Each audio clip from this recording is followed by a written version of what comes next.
Good evening.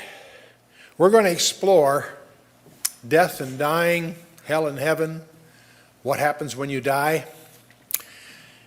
And I have to tell you candidly, of all the messages that we've prepared over the last several decades, this is really the toughest for many reasons.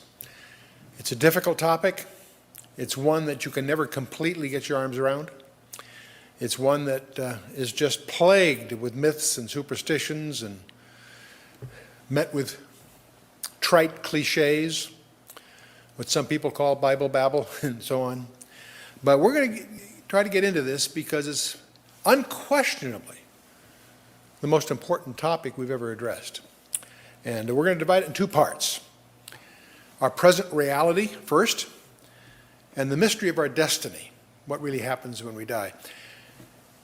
One of the things that we're going to try to do is start with our conceptions, or I might even say misconceptions, about where we are today, our present physical reality.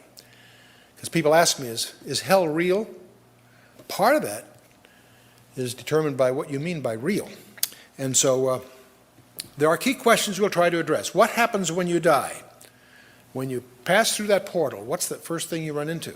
Is there really an afterlife? Many people would deny that. And if so, what's heaven like?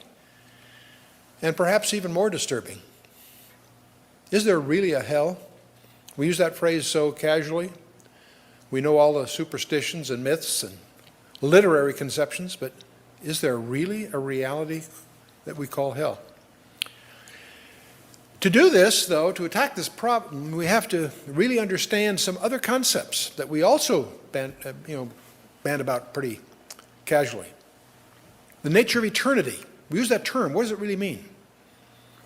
And this reality that we find ourselves in, this physical world that we think we understand and yet discover we really don't.